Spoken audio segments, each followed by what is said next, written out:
Tata, ravi de vous retrouver pour une nouvelle émission. Elle porte le plus célèbre des prénoms féminins de la Bible. Il signifie celle qui élève, ce qu'on peut traduire à la fois par celle qui éduque et celle qui tire les autres vers le haut. Elle a pourtant mis un peu de temps à croire en son étoile. Aujourd'hui, elle aide des femmes à découvrir leur potentiel et à développer leur génie créatif. Bonsoir Marie-Osier Lafontaine. Bonsoir Jean-Marc Cromwell. Marie, celle qui élève. Oui, merci pour cette introduction à laquelle je ne m'attendais pas du tout, le prénom biblique. J'espère en tout cas contribuer à élever les femmes que j'accompagne, oui, effectivement. Merci de partager votre parcours avec nous. Votre activité professionnelle est répartie entre l'écriture, le conseil, l'accompagnement, entre autres compétences. Quand on vous demande quel est votre métier, qu'est-ce que vous répondez ?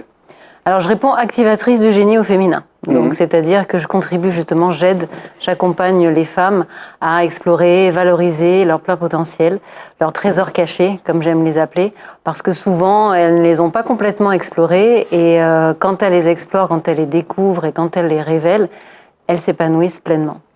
Alors on va revenir sur votre parcours dans quelques minutes. On va commencer par découvrir comment la petite Marie a grandi et s'est forgé une personnalité, c'est Kim Munouye.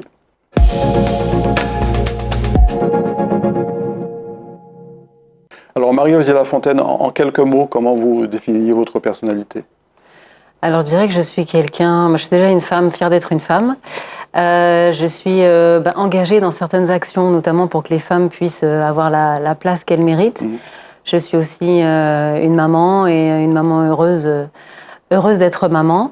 Donc je pense que comme beaucoup de femmes, j'ai beaucoup d'identité finalement. Je suis maman, je suis aussi compagne, épouse, je suis fille de, sœur de, amie de, et donc j'ai toutes ces casquettes qui vont se mélanger en moi et qui donnent ce que je suis aujourd'hui. Alors on va commencer par voir une photo de la toute petite Marie. Vous l'avez très très petite, oui. Oui, je suis née, je pense, il y a 3 mois, là, à peu près, sur cette photo. Déjà très expressive. Hein. Oui, je vois que j'ai un grand sourire, j'ai l'air très contente de ce que je suis en train de regarder. C'est peut-être ma maman ou mon papa. Donc, je suis la fille aînée et je suis née, en 1980 à Schellcher. Et j'ai grandi dans la même maison toute mon enfance avec mes parents et donc ma petite sœur qui est née 3 ans après. Ouais. Et j'étais, là, ça se voit pas, mais je sais qu'à la naissance, j'étais un tout petit bébé. Tout petit bébé. Oui, tout petit bébé de 2,3 kg, je crois. Puis j'ai pris du poil de la bête après. Alors, on va vous retrouver là avec maman sur un bateau, avec maman et la petite sœur, sur un bateau. Et je crois que le bateau, la mer, est dans l'univers de la famille. Oui, c'est central en fait, parce que c'est la passion de mon papa. Donc, mon papa, Dominique Osier Lafontaine, qui est martiniquais, qui est né à Fort-de-France, mais qui a toujours été... On va retrouver sur la photo suivante. Oui, très proche de la mer. Et donc, mes parents se sont rencontrés sur un bateau, en Méditerranée, puisque mon père était skipper à l'époque. Skipper, pas sur Zodiac ? Alors non, à l'époque de Méditerranée, il n'était pas skipper sur Zodiac, heureusement. Non, il était skipper sur un voilier où il y avait des croisières. Et il a rencontré donc ma mère... à ce moment-là, et du coup, l'histoire est née, et puis ils ont atterri en Martinique, et ma mère a posé ses valises, et puis elle n'est jamais repartie. Et la mer, ça a toujours été votre univers, il y a toujours eu un lien étroit avec la mer Oui, toujours. On a beaucoup passé de temps en bateau, en mer, mon père pêchait beaucoup. Là, je crois que sur cette photo, on ramène un matoutou, on était allé à terre, et on ramène le matoutou, je pense, dans la casserole, ça doit être ça. Et oui, on a passé beaucoup de séjours et de séjours longs sur l'eau. Et avec ma sœur, donc ce Zodiac, par exemple, a été une de nos activités principales quand on était petite. Donc oui, une vraie proximité avec l'eau et que notre père et puis ensuite notre mère nous a transmis. Vous avez grandi où ? Moi, j'ai grandi à Casse-Pilote. J'ai grandi à Casse-Pilote, pas loin de la mer, justement. Donc avec mes parents qui étaient donc passionnés de mer, mais aussi de musique, de plein de choses. Et ils nous ont transmis, à ma sœur et moi, beaucoup de choses. Ils sont très différents, mes parents. Et mon père nous a transmis tout ce qui est de l'ordre de la loyauté, l'honnêteté, la valeur du travail, etc. Quelqu'un de très engagé. Et ma maman, la liberté, je pense que c'est la vraie valeur qui nous a vraiment transmise, et la tolérance. Une vraie ouverture d'esprit. Il y a toujours eu beaucoup de monde à la maison, des gens très très différents. Et elle nous a toujours dit que tout le monde est différent et tout le monde doit être respecté dans sa différence. C'est quelque chose qu'on a vraiment gardé comme fondamental. On va retrouver les deux sœurs petites. Alors, Vous très grande. Moi, je suis sur la pointe des pieds, je triche un peu là sur la photo. Oui, avec ma petite sœur, donc c'est Noël, hein, c'est Noël. Et avec ma sœur, on a eu une grande complicité, semée de disputes, bien évidemment. Hein. On a 3 ans d'écart, donc on a beaucoup joué, on s'est beaucoup battu aussi. Et moi, je l'embarquais dans pas mal de mes bêtises. Et elle était toujours partante pour me suivre dans toutes mes bêtises. Donc on a eu cette enfance-là, on est restés très proches jusqu'à aujourd'hui. On a vu tout à l'heure la photo de vos parents. On va retrouver quelqu'un qui a beaucoup compté pour vous. Ouais, ma grand-mère. Et la ressemblance avec votre maman est frappante. Oui, hein. oui. En fait, du côté de ma mère, c'est vraiment une lignée de femmes. Il y a beaucoup de femmes. Ma grand-mère a eu 3 filles, ma mère a eu 2 filles. Donc une transmission très importante de femmes, de mère en fille. Et ma grand-mère m'a transmis beaucoup de choses, notamment la musique, celle qui m'a appris au tout début à jouer du piano. Si l'époque avait été différente, ma grand-mère aurait pu être une grande pianiste, mais l'époque dans laquelle elle a vécu ne le permettait pas. Donc elle ne l'a pas été, mais elle a toujours... Parce qu'elle était une femme. Parce qu'elle était une femme, exactement. Elle s'est mariée, elle devait avoir 18 ans et demi, ma grand-mère.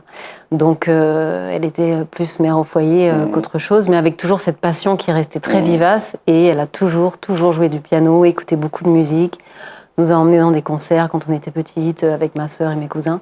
Donc c'était quelqu'un qui est décédé il y a quelques années, mais c'était quelqu'un de très important pour moi. Dans sa force aussi qu'elle dégageait, parce que mine de rien, malgré tout ce qu'elle a vécu, et elle en a vécu des choses, elle était cette femme toujours souriante et très aimante. Ouais. Comment s'est passée l'adolescence pour vous? On va vous retrouver cette photo du lycée de Bellevue et une autre peut-être un peu plus tard avec les amis. C'est ça, c'est un petit groupe. Donc sur la photo de 2014, un petit peu plus tard, donc 15 ans après, on retrouve la cinquième du clan qui manque à cette photo. Donc oui, l'adolescence, le lycée Bellevue, pour moi, c'était une belle période. Donc avec cette équipe avec qui on a eu les premières rébellions, les premiers débats, la quête de notre identité, les questionnements infinis sur le fonctionnement du monde, sur la remise en question aussi des règles. Donc c'était une belle période. Cette partie de mon adolescence là était vraiment une belle période avec donc notamment ce petit groupe de femmes avec qui on faisait beaucoup de choses, écouter de la musique, sortir et puis oui, beaucoup parler. Et vous, personnellement, c'était quoi? C'était déjà beaucoup la lecture? Oui, et puis moi je voulais déjà être journaliste à ce moment-là. Donc oui, la lecture, la musique, toujours. Lecture et musique. Et puis oui, ces échanges avec les amis. Et puis toujours beaucoup d'interrogations. Puis j'écrivais aussi beaucoup, comme beaucoup de jeunes filles, sur mes interrogations de jeunes femmes en devenir. Le fameux, je cherche le terme. Le journal intime. Le journal intime, voilà, c'est ça. Le journal intime, et puis sur des réflexions sur la vie. Et puis sur ce qu'on voulait faire plus tard, parce que là, c'est la période où on s'interroge justement sur ce qu'on veut faire après le bac. Et puis on est aussi beaucoup dans une période qui est assez magique de l'insouciance. Ouais. C'est-à-dire qu'on se sent libre et tout est possible à ce moment-là. Des amitiés masculines aussi, à l'adolescence? Oui, mais très peu. Au final, j'ai toujours été entourée de femmes. Ça s'est fait comme ça, de manière vraiment intuitive. J'ai toujours eu des amis, et c'est encore le cas aujourd'hui. Toujours entourée de femmes. J'ai toujours trouvé la femme dans sa complexité et dans sa condition très, très intéressante, très inspirante et puissante. Et oui, pardon. Non, je vous en prie. Non, j'encourageais déjà à l'époque mes amis à être forte, à pas se laisser faire, etc. Puis moi, j'avais été bercée par ce discours-là aussi de la part de ma mère qui m'avait dit « Tu ne dépendras jamais d'un homme, ma fille ». Donc c'était important et du coup, j'avais déjà dans l'idée qu'il fallait qu'on soit indépendante. Dans une interview d'ailleurs, vous vous étiez qualifiée de copine relou qui poussait en fait les autres à se rebeller. C'est ça, le discours n'était pas toujours bien reçu et j'étais pas toujours la préférée des petits copains. Copine féministe relou. C'est ça. Alors Marie, ces copines, il y en a que vous voyez encore aujourd'hui? Je les revois toutes aujourd'hui. Une un petit peu moins souvent, c'est Colleen Lee Thompson-Vénit qui vit au Bénin. Mais donc il y a Fouchia Marie-Joseph, Emmanuel Bruch, Colleen Lee Thompson, et puis sur l'autre photo, on retrouve Gilles Octavia. Donc on est toutes revenues au pays. Et puis ma Colline est repartie, mais reviendra certainement et revient régulièrement. Donc oui, on se revoit toujours. C'est important, je trouve, de garder les amitiés, même si on se voit moins. Mais l'amitié, c'est un fil rouge, oui. Ouais. Est-ce que finalement, votre meilleure amie, ce n'est pas votre sœur ? Oui, je pense que ma sœur, c'est vraiment un être... déjà, c'est un être exceptionnel, je ne vais pas mentir. Et c'est vraiment quelqu'un de très important pour moi. Là, vous étiez à Lyon ? Là, on est à Lyon.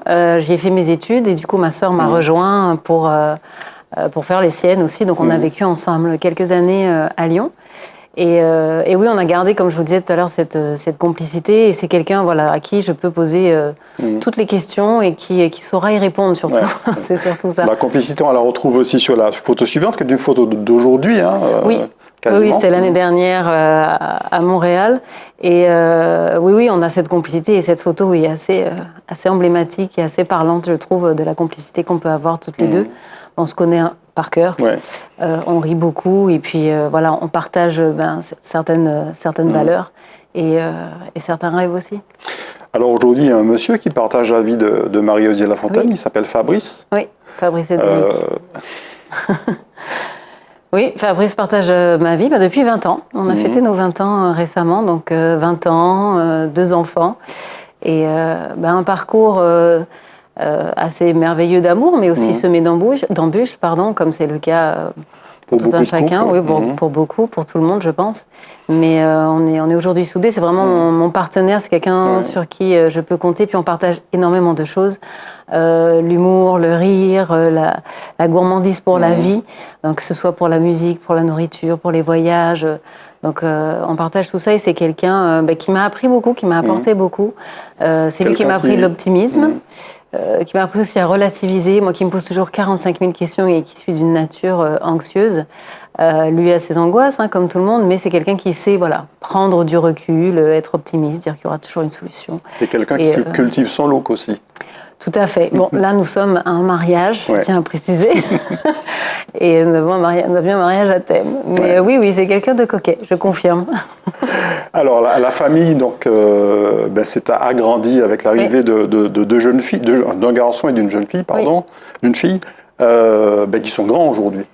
Oui, grand, pas tant que ça, 12 et 15 ans. Donc c'est grand et c'est pas grand en même temps. C'est l'adolescence, donc ce passage entre l'enfance et l'âge adulte qui est quand même assez délicat, plein d'émotions. J'ai 2 enfants qui sont extrêmement différents. Mon aîné, donc Ilan, il va avoir 15 ans la semaine prochaine. Et c'est un enfant très drôle. Moi, il me fait vraiment pleurer de rire. Il a beaucoup d'humour. C'est quelqu'un qui sait rebondir. C'est quelqu'un de très, très résilient. Donc, il avance et puis il verra bien demain comment les choses vont se passer. Et c'est quelqu'un qui adore la musique, qui est passionné de musique. Mais là, vous étiez justement à la Palouze Arena. On était à la Palouze Arena l'année dernière, me semble-t-il, oui, pour l'Urban Show. Parce que mes enfants sont fans de rap. Donc, et ma petite, donc Naomi, qui a 12 ans, qui aime aussi beaucoup la musique, qui est une hyperactive, sportive, elle fait plusieurs activités sportives, qui est toujours au taquet, qui a toujours envie d'avoir un programme, qui a toujours envie de sortir, qui est très empathique aussi. Et pour aucun des deux, je me fais de soucis pour l'avenir, en fait, parce que je sais que ils trouveront en eux les ressources pour avancer et surtout, j'espère, le plus important pour être heureux. Vous avez eu l'occasion de voyager tous les 4 aussi, comme on va le voir sur la photo suivante. Oui, ça c'est au Canada et c'est vrai que avec mon mari, on a passé une partie de notre voyage de noces au Canada et depuis, on y retourne souvent. Moi, j'y travaille aussi parfois et eux aiment beaucoup le Canada, surtout ma fille Naomi. Et donc oui, ils aiment bien les voyages, ils aiment découvrir. Là, ils sont avec un bubble tea, donc ils sont très contents. Et oui, ils sont faciles à vivre en fait. C'est-à-dire que je peux les embarquer à peu près n'importe où. Là, je travaillais en plus, donc je les avais emmenés avec moi. Ils m'avaient rejointe et je travaillais le matin et l'après-midi, on faisait des sorties et ça s'est très bien passé. Donc, ce sont des enfants qui s'adaptent très bien. Et je pense que quand on a des parents entrepreneurs, on est un petit peu obligé. Et donc, ils ont appris ça.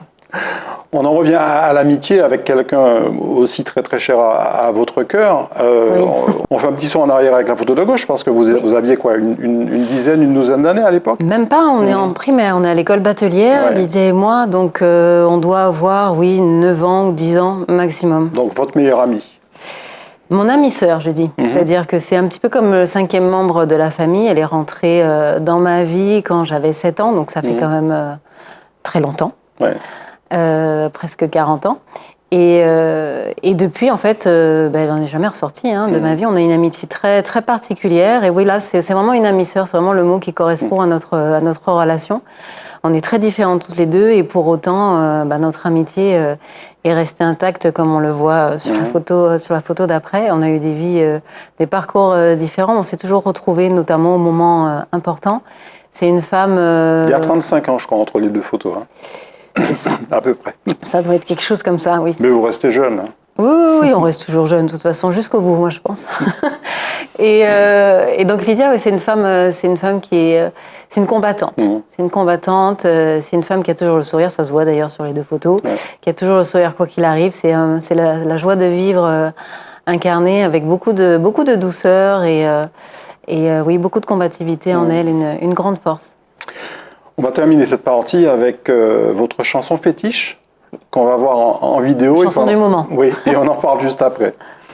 And when they tell me that I don't look like I'm Haitian, I say and get my renu. I finally found my peace and I'm done getting sentimental. To this, to that, not enough this, prove that, Lord knows. You get used to switching chords or tell me where you from. Where you really, really from? Citoyenne du monde, child of the world. Dans ce grand mélange, where do I belong? Got my roots from Haiti to Madagascar. TCK raised in Africa. French vanille avec la voix de miel. Find me mixing my ugali with poisson gossel. I tell them I got layers, you got layers, we got layers. I got layers, he got layers, many flavors. Naïka, une voix pleine de talent. Et pourquoi est-ce que cette chanson est votre chanson du moment?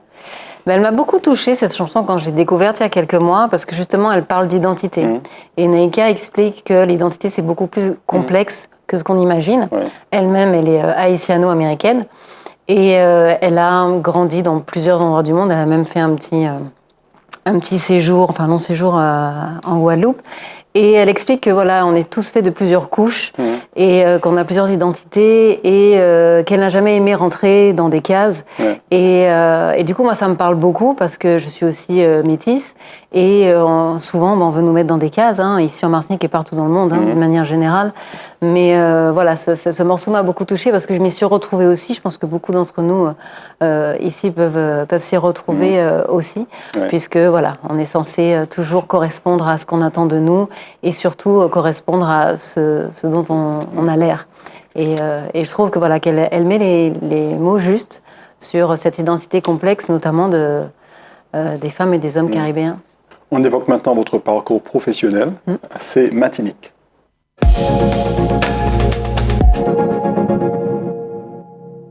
Alors le parcours pro, il n'a pas commencé en Martinique, il a commencé dans l'Hexagone, il a commencé surtout par les études.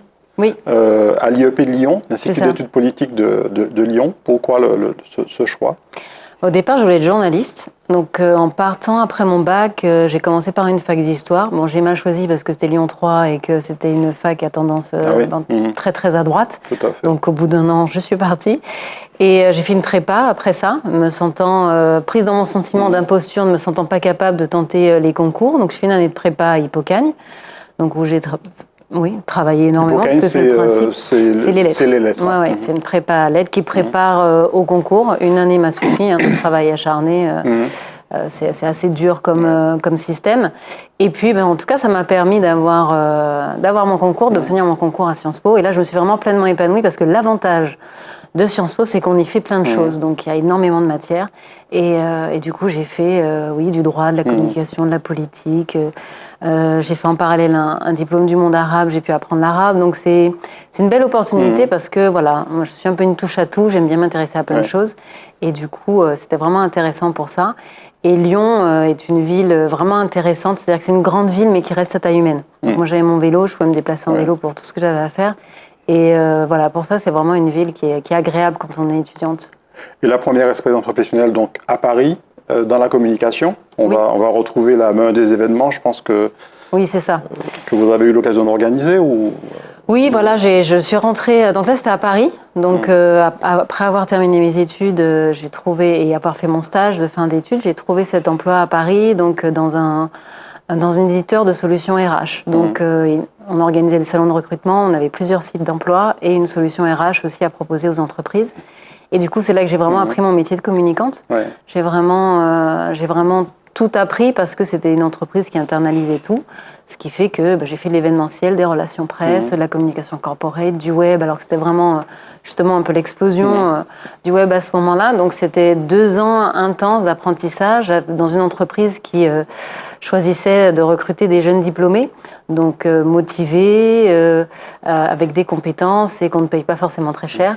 Et donc on s'est retrouvés à 10 au départ et à 50 quand je suis partie, que des salariés de moins de 30 ans. Donc Pas dans forcément une ambiance, bien payé, voilà. mais dans une ambiance assez joviale et assez gaie. Donc on travaillait énormément, mais en même temps on sortait aussi beaucoup à côté. C'était la vie parisienne, donc il y avait une vraie émulation en fait qui s'était créée dans l'équipe.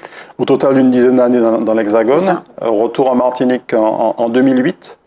Oui, fin 2008, sur un coup de tête. Vraiment, mon compagnon, donc Fabrice, me dit que lui, il a envie de rentrer en Martinique quelques mois. Et moi, j'avais fait le tour de mon poste. Et du coup, je lui ai dit, rentrons, on verra bien ce qui se passera.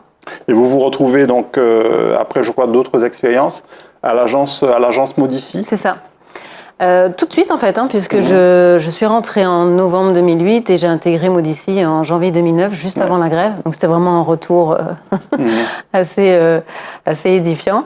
Et heureusement, voilà, l'entreprise n'a pas fermé malgré la crise et il n'y a pas eu de licenciement. Et donc j'ai travaillé pendant 4 ans chez Modici, d'abord en tant que chef de projet et ensuite en tant que directrice d'agence. Là, vous étiez aussi un peu journaliste, c'est ça. Forcément, parce que Modici est notamment spécialisé dans dans le rédactionnel, exactement.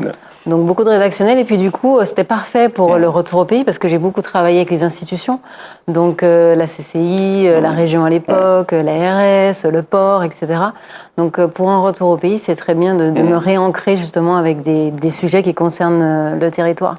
Vous avez fait 4 ou 5 ans à Modici et vous avez terminé en tant que directrice adjointe. Oui, je suis partie après la naissance de ma deuxième fille. Là, c'était plus possible en fait de gérer les deux et le choix donc s'est fait de me mettre à mon compte, pas uniquement pour cette raison-là, mais en partie parce que j'étais maman et que il y a un le livre rythme aussi, en agence, je crois, qui vous a un petit peu influencé. Les quatre accords Toltec. Oui, alors ça c'est justement au tout début de mon aventure entrepreneuriale. Un coach qui m'accompagnait dans le cadre d'une formation me l'a conseillé et je le remercierai jamais assez parce que c'est un livre qui m'a vraiment, qui a été comme une étape pour moi de compréhension de peut-être pas de ce qui m'attendait, mais en tous les cas, une compréhension de la manière dont on peut se comporter pour que les choses se passent un peu mieux. Ouais. Et donc, dans les 4 accords Toltec, on peut les utiliser pour sa vie de tous les jours, dans le cadre du développement personnel, mais quand on est entrepreneur, ce sont des accords qui permettent de mieux avancer. Est-ce que c'est vraiment un livre qui apporte la sagesse comme c'est promis sur la couverture? Alors si on suit tous les préceptes, je pense qu'on est sur la voie de la sagesse au moins, parce que justement c'est un livre qui apprend pour moi l'humilité. En toute chose. L'humilité par rapport aux autres, mais aussi l'humilité par rapport à soi, qui justement nous apprend à moins nous juger sévèrement, qui nous apprend à faire de notre mieux et de ne pas toujours vouloir viser toujours plus la performance, etc., mais déjà de faire de notre mieux et d'avancer pas à pas, d'être aussi juste avec les autres et avec soi-même. Donc oui, c'est quand même un livre qui apporte des préceptes, on va dire, des principes de vie qui, si on les suit, peuvent apporter une certaine sagesse. Donc en 2013 ou 2014, vous créez Le Verbe et la Plume. C'est ça. Dont on va retrouver le logo. Oui. Le Verbe et la Plume, c'est très joli, ça rappelle certaines références. Ça rappelle aussi que vous adorez écrire. C'est ça, c'est un petit peu le fil rouge en fait. Moi j'ai toujours aimé raconter des histoires, je crois depuis que je suis petite. Et du coup, oui, le Verbe et la Plume me permettait donc de faire du conseil en communication, ce que je savais faire de toute façon, mais aussi de la communication éditoriale, donc écrire. Donc j'ai beaucoup écrit, des blogs, des plaquettes, des rapports d'activité, tout ce qui passait par la communication éditoriale, je l'ai fait. Et puis c'est à ce moment-là aussi que j'ai commencé la formation, donc à devenir formatrice, et j'ai beaucoup aimé ça, je le suis toujours aujourd'hui d'ailleurs.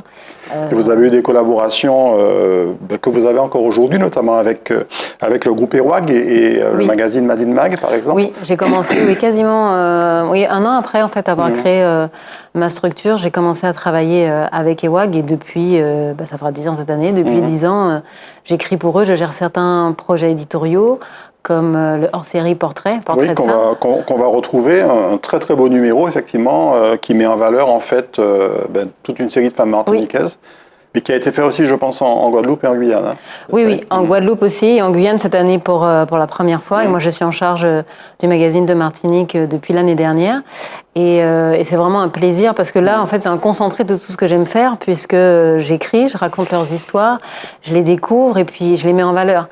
Parce que dans mon activité, bien sûr, et ce sont des femmes, et ce sont des femmes qui sont toutes exceptionnelles, elles sont très différentes, elles ont des âges très différents, des activités qui n'ont rien à voir les unes avec les autres, mais elles ont toutes cette flamme, et une flamme qu'elles ont suivie à un moment donné, et malgré les embûches, elles ont des parcours qui sont vraiment inspirants pour nous toutes.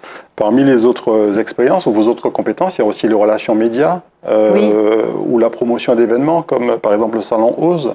Ici. Alors là, j'étais en charge, du magazine de l'événement, donc événement organisé par Arôme Expérience, Willen Léger Dométil. Et là, je suis avec Nathalie Anglio, qui, elle, est chargée en fait des relations médias, des relations presse. Coucou à Nathalie. Oui, coucou Nathalie, qui est vraiment une pro des relations presse. Moi, là, j'étais vraiment chargée, pour le coup, de la partie éditoriale. Ouais. Donc, les interviews d'intervenants, de visiteurs, donc, et puis l'édition du magazine web.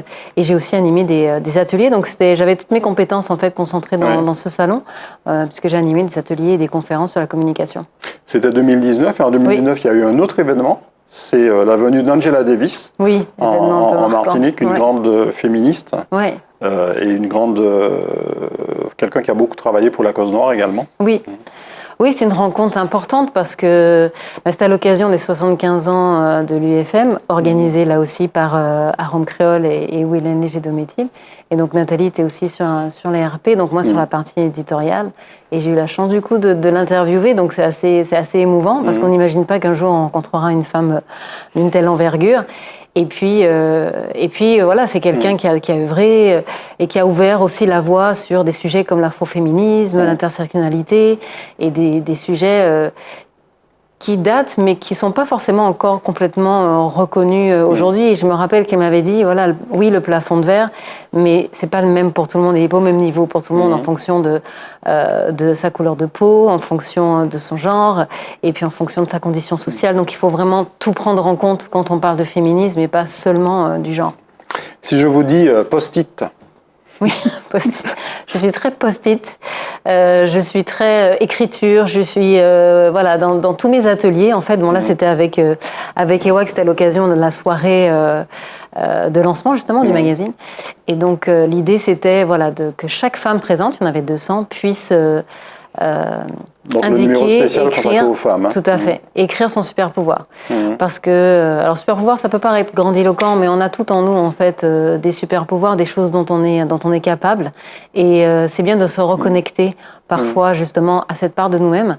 Et donc on avait fait un exercice juste avant qui les a un petit peu bousculés, déstabilisés pour qu'on puisse livrer. Et donc on voit la résilience, ma créativité, rire, faire grandir mon entourage. Donc finalement, elles ont toutes trouvé quelque chose à inscrire sur leur post-it. Alors, vous avez créé aussi le concept OSLA. Alors, dans OSLA, il y a je dirais, un double sens. Il y a à la fois oser, le fait d'oser, mais il y a aussi un lien avec votre nom, forcément. Oui, forcément. Et pourtant, il paraît très évident, mais j'ai mis beaucoup de temps à le trouver. Ah oui. Et c'est grâce à ma sœur, que je remercie d'ailleurs, dans un embouteillage en revenant de la plage, que finalement, on a trouvé ce nom. Et oui, OSLA, qui veut dire effectivement Osier la Fontaine, mais aussi OSLA, ose la vie que tu mérites, ose l'audace. Et le petit post-it, permission. Encore un post-it, oui. Pourquoi ? Parce que l'idée justement d'OSLA, c'est de se donner la permission d'être pleinement soi-même. Et femmes... Et pas de la demander, de la prendre. De la prendre, de se la donner en fait à soi-même, c'est surtout ça. Donc justement de ne plus être dans cette posture d'attente et d'attente de validation des autres, mais de se donner la permission d'être soi-même, de se donner la permission de rayonner, de se donner la permission de s'épanouir complètement. tel qu'on est. Parce qu'effectivement, dans notre société, on a un rôle qui est assigné aux femmes avec beaucoup d'injonctions et de dictates. Elles doivent être ceci, mais pas trop cela. On a parlé tout à l'heure, justement, avant l'émission, des tenues qui vont tout de suite être jugées, de la manière de parler. Il ne faut pas rire trop fort, mais il faut quand même être gai. Il ne faut pas s'habiller trop sexy, mais il faut quand même être coquette. Il faut être quand même... ambitieuse, mais pas trop, sinon c'est mal vu. Tous ces freins auxquels les femmes sont confrontées quasiment voilà, toute donc il y a leur vie, beaucoup de messages contradictoires au final. Et l'idée d'Ozla, c'est de dire, mais en fait, on se débarrasse de tout ça et on se donne à soi la permission d'aller chercher à l'intérieur de soi ce dont on est capable et de dessiner son propre chemin. Oui. Et Ozla, ça prend plusieurs formes. En fait, Oui. vous avez à la fois des ateliers. Alors, on va voir là quelques exemples. Oui. Par exemple, ces cartes au milieu, qu'est-ce que ça Alors, signifie? ce sont des cartes d'oracle, donc il y a l'encens, il y a les cartes. Ce sont les cartes d'oracle que j'utilise. Ce sont des messages en fait que les femmes reçoivent quand elles tirent leurs cartes du jeu. Donc après une petite séance de relaxation et qui permettent de donner un message qui est de toute façon un message pour elles qu'elles vont ensuite décrypter. Donc en début ou fin d'atelier, ça dépend. Je les invite à tirer cette carte. Et elles me disent souvent que ces cartes sont magiques parce que le message leur parle tout le temps. Il y a toujours un message en fait qui fait écho à ce qu'elles vivent, aux questions qu'elles se posent et qui leur donne matière à réfléchir. Ce ne sont pas des cartes à solution, sinon je serais magicienne et je serais riche aujourd'hui. Mais c'est vraiment des pistes de réflexion pour voir peut-être les choses autrement. Ce sont à la fois des ateliers de prise de conscience et de prise de confiance en soi. C'est ça. On pourrait dire oui, prise de conscience, prise de confiance et puis action. L'idée vraiment, c'est déjà d'aller explorer les trésors cachés dont je parlais tout à l'heure pour se rendre compte qu'en fait, il y a plein de choses à explorer. Et ensuite, de prendre confiance du coup dans ses forces, dans ses talents, pour aller explorer d'autres chemins et passer à l'action pour dessiner justement ces chemins-là. Vous parlez de dessin justement sur la photo de droite, on voit cette dame en train de dessiner. C'est ça. Oui, parce que par le dessin et par les activités donc de coloriage, on utilise des couleurs et où on laisse libre cours à sa créativité, on aborde ces problématiques différemment et finalement, on retrouve son âme d'enfant, ce qui permet de libérer sa créativité. Et deux, on va trouver des réponses parce qu'on est dans quelque chose qui utilise la motricité, les couleurs, et on va trouver des réponses qu'on n'aurait pas forcément trouvées simplement dans l'analyse. On est dans quelque chose là qui est de l'ordre du ludique, donc on s'éloigne un petit peu du cérébral. C'est ce que je fais aussi en visualisation ou dans des activités un peu plus méditatives. Et puis, je tiens à ce qu'elles soient toutes, donc ces groupes de femmes que je reçois, dans un cadre. Donc on voit là sur la troisième photo, où elles sont à l'aise, donc avec toujours les petits cookies, on va voir aussi une petite vidéo relativement courte, mais sur laquelle vous allez également nous expliquer qu'est-ce qu'elles sont en train de faire. Là, justement, elles sont en train c'était un atelier en début d'année, elles sont en train de dessiner leur arbre de vie. Et elles sont donc très concentrées là-dessus. Et donc c'est dans un lieu, donc l'îlot, qui est un petit espace très cosy et qui permet justement d'être dans ce cocon, d'être concentré sur soi, recentré sur soi, pour faire ressortir ce qu'il y a de meilleur en elle. Qu'est-ce que vous cherchez à leur apporter?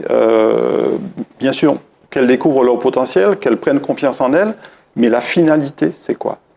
Alors j'ai deux approches, on va dire deux méthodes, deux programmes. J'ai un programme où vraiment elles viennent me voir quand elles ont besoin de franchir un cap, notamment dans leur vie professionnelle. Et à ce moment-là, du coup, on va travailler d'abord sur leur identité professionnelle, ensuite comment l'incarner, notamment via le personal branding, et comment communiquer sur justement cette identité pour être plus alignés avec leur activité et pour aller plus loin. Donc parfois c'est la demande d'une promotion, évoluer d'un poste non cadre à un poste cadre. Parfois quand ce sont des entrepreneurs, c'est diversifier son activité, se lancer dans un projet sur lequel on a encore des hésitations. Moi je vais les aider à consolider ce qu'elles ont déjà en elles, à aller chercher éventuellement ce qu'elles n'ont pas encore pour justement s'assurer que le chemin et les intentions qu'elles ont posées vont les amener là où elles veulent. Et puis le deuxième axe, c'est vraiment justement le passage à l'action, c'est-à-dire les aider à définir un objectif, à se recentrer sur elles-mêmes pour définir le bon objectif, et ensuite, pas à pas, les aider dans la concrétisation de cet objectif, en inscrivant leur plan d'action dans leur écologie, dans leur écosystème. Parce qu'il ne s'agit pas de s'inventer une vie et d'oublier qu'on peut être maman, compagne, etc. Et donc c'est inscrire dans son écologie au quotidien ce recentrage sur soi pour atteindre ses objectifs. Vous avez utilisé une expression, un groupe de mots qu'on entend de plus en plus, personal branding, ça veut dire quoi? Alors personal branding, c'est la marque personnelle. Ouais. On a tous une marque personnelle. Simplement, on la développe ou on s'en sert plus ou moins. Mais on a tous une marque personnelle parce qu'on renvoie une image.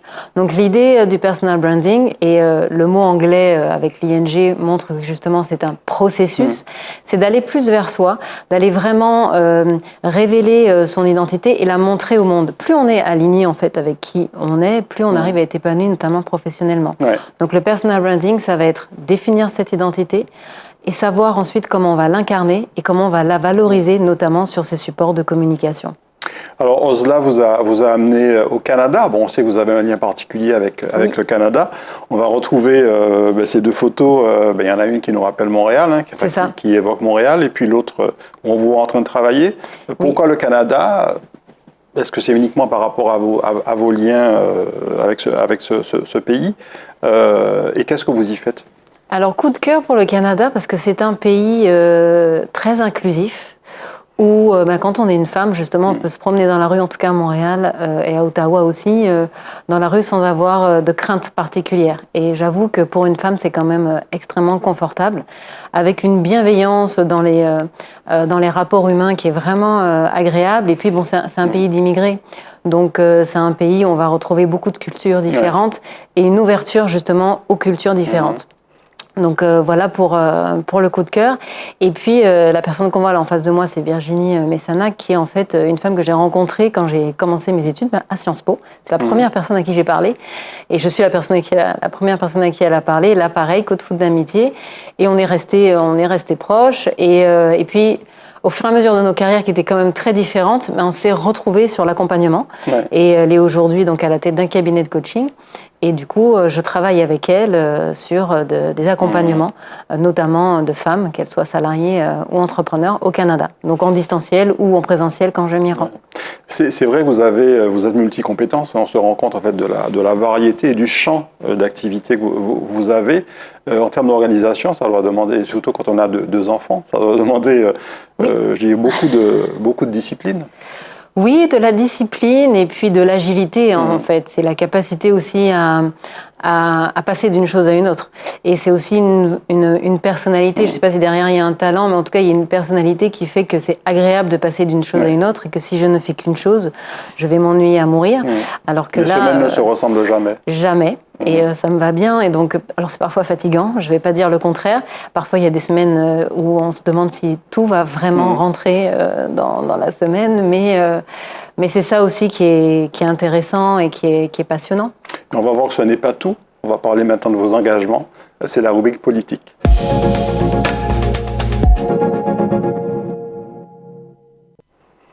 Alors, Marie-Osier Lafontaine, dans ses engagements, il y a d'abord eu une idée géniale, que moi je trouve génial en tout cas, Business Mam, un rassemblement de femmes chefs d'entreprise et mères de famille, 2016. D'où vous est venue cette idée? Vous êtes trois, on va dire, à l'avoir créée. On va voir tout à l'heure la photo de... moi, j'avais créé en 2014 et une de mes comparses aussi créé mon entreprise, avec 2 enfants en bas âge. Et c'est vrai que, donc, avec Linda Nirenda et Willen Léger-Dométil, on travaillait ensemble. On va retrouver d'ailleurs la façon dont France Antilles avait salué la création de Business Mam. Oui, ça date. Et c'est Willen Léger-Dométil, en fait, que moi je connaissais depuis enfant. Qui est à droite sur la photo. À droite sur la photo, voilà, qui nous a présenté Linda et moi en nous disant « Je suis sûre qu'on a quelque chose à faire ensemble ». Mais elle ne s'était pas trompée. Elle ne s'était pas trompée. Et Linda, donc, qui est une femme de réseau, donc Linda Nirenda, qui est une femme de réseau, et qui nous a parlé tout de suite de réseaux féminins qui existaient dans d'autres pays ou en France, etc. Et nous-mêmes, en travaillant ensemble, on se rendait compte qu'on se posait les mêmes questions et on s'est dit, ça serait pas mal peut-être effectivement de faire quelque chose qui serait plus large que notre petit trio, qui fonctionne très bien, mais est-ce qu'on ne tenterait pas quelque chose avec un réseau ? Et en fait, ça a pris tout de suite. Donc c'est un réseau de mamans chefs d'entreprise. C'est ça. Qu'est-ce que vous organisez, qu'est-ce que vous proposez à travers ce réseau? On va retrouver une autre très jolie photo de vous trois d'ailleurs à l'entrée, je crois, de l'hôtel Batelière. C'est ça, c'était la photo du Made in Mag prise par Jean-Albert Kopman. Et donc ils avaient effectivement fait un sujet sur notre association. Et alors, on a fait énormément de choses différentes puisqu'on a 9 ans aujourd'hui. Donc, on a organisé des séminaires, on a organisé des rencontres tous les mois avec des consultants, des consultantes qui nous permettaient de progresser. Aujourd'hui, c'est aussi beaucoup un réseau qui sensibilise. Donc, on participe à des conférences, on intervient dans les médias justement pour expliquer que le leadership au féminin et l'entrepreneuriat au féminin, c'est un vrai sujet qu'il faut s'en occuper. Et aujourd'hui, on est surtout un réseau professionnel d'entraide, donc de femmes entrepreneurs et mamans qui peuvent compter les unes sur les autres. Donc il y a vraiment une solidarité au sein du groupe qui permet de poser telle question sur un sujet un peu technique, d'avoir tel contact pour débloquer une situation, d'avoir tel conseil sur un sujet, parce qu'on a dans le réseau des professions qui sont très variées. Et donc l'idée, c'est de pouvoir se soutenir les unes les autres et puis de collaborer. Il y a beaucoup de collaborations aussi professionnelles qui se sont créées au sein du réseau. Et nous, on adore voir ça, justement, puisque l'idée, c'est de progresser ensemble et de faire du business ensemble. On est toutes chefs d'entreprise, on veut développer nos affaires. Et donc, l'idée, c'est de pouvoir s'entraider pour les développer ensemble.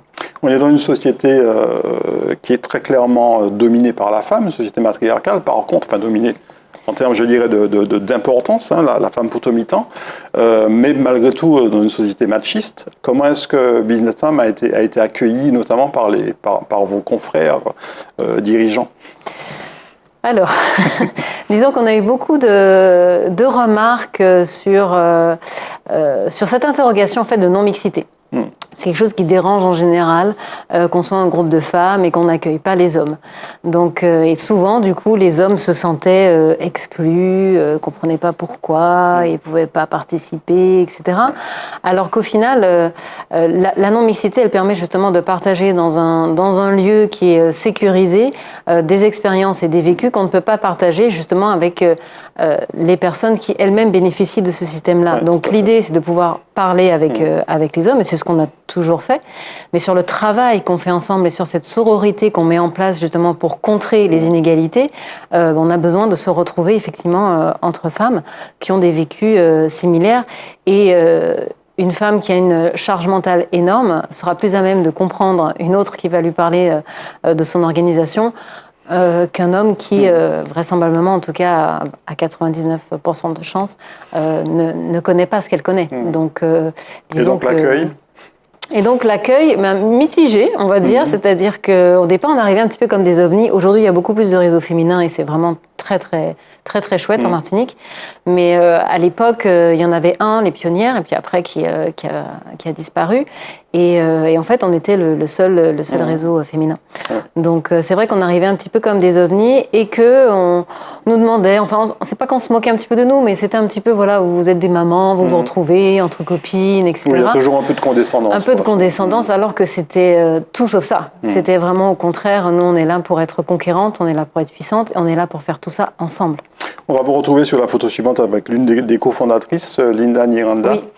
Oui, avec qui on a partagé beaucoup de choses au sein de Business Mom. Là, on est à un salon, je pense que c'est le salon Ose, où on avait un... Non, c'est... oui, je sais plus. C'est un salon. En tous les cas, c'est un salon, on en a fait beaucoup. Ouais. On en a fait beaucoup, et donc pour faire la promotion, justement, et du réseau, mais aussi de nos idées. Ouais. C'est-à-dire de dire que oui, les femmes peuvent être chefs d'entreprise, c'est pas parce qu'elles sont mamans qu'elles ne peuvent pas l'être. Bien au contraire, on a des compétences justement que parfois les hommes n'ont pas. Ouais. Et c'est simplement qu'on a besoin de soutenir cet entrepreneuriat au féminin. Et donc avec Linda, on a collaboré sur plein de choses, notamment sur des activités professionnelles, puisqu'on est complémentaires. Elle travaille, elle est mentor et consultante en réseaux sociaux. Donc on a eu beaucoup de collaborations aussi. Et donc on est amis. Enfin tout ça fait partie d'une même aventure en fait d'amitié, d'engagement associatif et puis de collaboration professionnelle. Et je me trouve très chanceuse de vivre ça. Business Mom a 9 ans aujourd'hui. On va retrouver, c'était les 7 ans je crois du groupe. C'est ça. Il y a quand même quelques petits garçons et un homme au fond. C'est ça, oui, il y a nos enfants, je vois les miens, puis il n'y avait pas que, hein, il y a d'autres enfants. Et oui, c'était une belle célébration, les 7 ans. C'était à la Coup Digital. Et on était heureuse de retrouver toutes ces femmes qui nous avaient accompagnés depuis le début. Certaines sont là depuis presque 10 ans. Et puis d'autres nous ont rejoints plus récemment. Et c'est important de célébrer chaque année cet anniversaire avec parce que c'est bien, vous avez 9 ans, bientôt 10 ans. C'est je veux dire, une démarche qui dure. Oui, c'est une démarche qui dure parce que le besoin est là et on continuera tant qu'on aura une utilité. Hein. Ouais. C'est ce que je dis parfois justement aux hommes dont on parlait tout à l'heure. Le jour où il n'y aura plus besoin d'associations de ce type, ce sera parfait, on fera d'autres choses, mais ça voudra dire qu'on n'a plus à revendiquer cette égalité, notamment au niveau entrepreneurial. La photo suivante a un lien avec Business Mam. Oui. C'est un peu votre cercle rapproché. C'est ça, c'est la team, comme on l'appelle. Donc avec, moi je suis à gauche, Linda Nirenda, William Léger-Domitil, Nathalie Anglio et Ophélie Cohen. Et toute Business Mam, bien évidemment. Et aussi, en collaboration et en solidarité, on a un groupe dans lequel on réfléchit ensemble aux solutions pour nos business. On est aussi amis, on fête nos anniversaires ensemble. Enfin, c'est un tout, comme je disais tout à l'heure. Et c'est vrai que c'est précieux d'avoir ce type de groupe pour se sentir soutenu et avancer. On sait que l'entrepreneuriat, ça n'est pas une aventure de tout repos, c'est une belle aventure, mais c'est une aventure faite de haut, faite de bas. Et c'est important dans tous ces moments-là, dans les moments de célébration, de pouvoir célébrer avec des personnes qui nous comprennent et qui nous soutiennent. Et puis dans les moments plus difficiles, de ne pas se retrouver toute seule et d'avoir un soutien indéfectible que j'ai avec ce groupe. On reparle de Osla, mais sous une forme différente. Oui. On va voir ce logo. Les voix qui osent, donc c'est un podcast. Oui. Alors, présentez-nous ce podcast. Alors je dis que l'identité visuelle a été créée par Cindy Monouchi, qui est une illustratrice qui s'est lancée il y a quelques années, que j'ai accompagnée d'ailleurs dans le cadre de mon programme, et donc qui a pu se révéler, j'en suis vraiment contente, et qui a fait cette identité visuelle. C'est une femme très, très talentueuse et qui travaille justement aussi sur les questions féminines. Et oui, donc le podcast Les Voix qui osent, c'est je pars à la rencontre en fait de femmes qui ont justement osé, qui ont osé braver certains tabous, qui ont osé aller vers elles-mêmes, qui ont osé leur propre voie de réussite, ce qui n'est pas toujours évident dans nos sociétés. Donc elles peuvent être militantes, elles peuvent être artistes, elles peuvent être entrepreneurs, elles peuvent être salariées. En tous les cas, elles se sont choisies et elles ont des parcours qui peuvent en inspirer d'autres. Moi, je dis souvent que on cherche souvent les rôles modèles très très loin de nous, alors que juste à côté de nous, il y a des personnes qui peuvent nous inspirer, nous apporter vraiment le petit déclic qui nous manquait, la phrase ou l'anecdote ou l'expérience qui fait qu'on se dit « Ah bah tiens, mais en fait moi aussi, je peux le faire » ou alors « Tiens, je vais appeler cette personne, je vais entrer en contact avec elle » parce que je sens qu'on a des choses à se dire. Donc, et toutes ces femmes, elles sont exceptionnelles et elles sont à côté de nous. On regarde une petite vidéo du générique du podcast.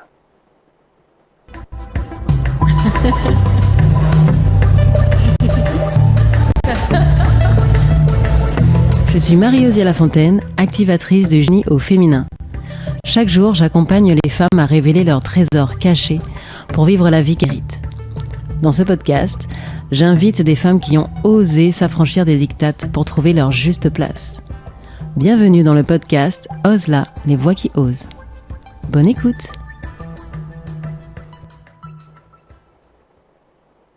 Voilà, donc le podcast Les voix qui osent.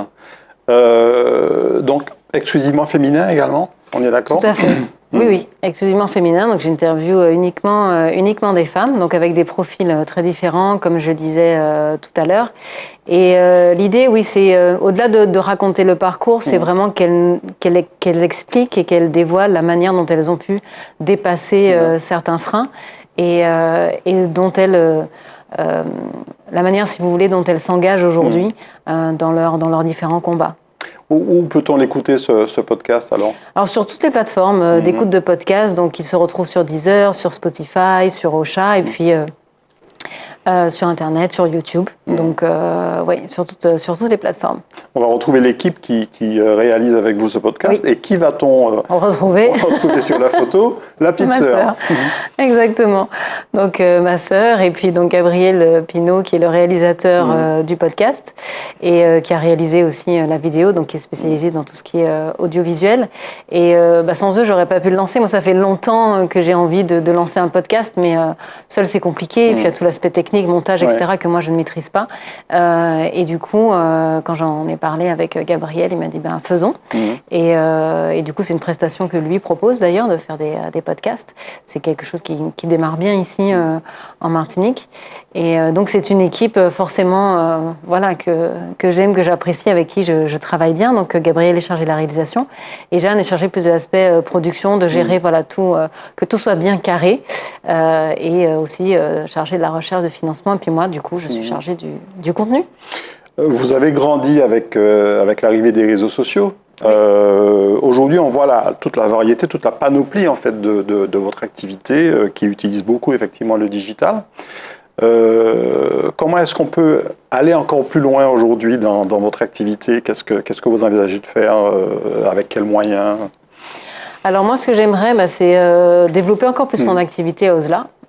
Pour être tout à fait honnête, c'est vraiment ça, c'est aller encore plus loin, si vous voulez, dans ce que je fais déjà aujourd'hui, et travailler un petit peu plus aussi avec l'étranger. Enfin, l'étranger, oui, avec l'étranger, avec le Canada, pourquoi pas l'Hexagone pour l'instant, mais mon regard se tourne plus vers l'Amérique du Nord. Mais continuer en tout cas, si vous voulez, à œuvrer pour que la femme puisse trouver les moyens de s'émanciper. Donc moi, j'agis, c'est ma petite contribution, et c'est ce qui me motive, et c'est ce qui me motive vraiment au quotidien. Sur les réseaux sociaux aujourd'hui, on peut vous suivre, vous êtes quasiment sur toutes les plateformes? Oui, je suis sur LinkedIn, simplement, Marie-Osier Lafontaine. Je suis sur Instagram aussi, Marie_Ozla. Et puis j'ai un site internet, ozla.fr. Pour revenir à Business Mam, 9 ans après le lancement de l'association, est-ce que les choses ont un petit peu évolué? Alors, si vous êtes encore là, comme vous le disiez, c'est qu'il y a encore beaucoup de travail à faire. Mais est-ce que malgré tout, vous avez l'impression qu'il y a une vraie évolution dans le regard qu'on porte aux femmes, est-ce qu'on est moins dans le jugement, moins dans la critique vis-à-vis de femmes qui, comme vous, se battent souvent en ayant en même temps à élever des enfants Je crois que le changement s'est fait au niveau du discours et dans les médias, avec une vraie sensibilisation à l'entrepreneuriat au féminin, avec de nouveaux modèles. On voit beaucoup Kelly Massol, par exemple, ces derniers mois. Donc des femmes comme ça qui sont vraiment inspirantes, qui sont mises en avant et qui sont beaucoup plus visibles, beaucoup plus connues. Après, au quotidien, dans la vraie vie, j'ai envie de dire, je trouve que ça va extrêmement lentement.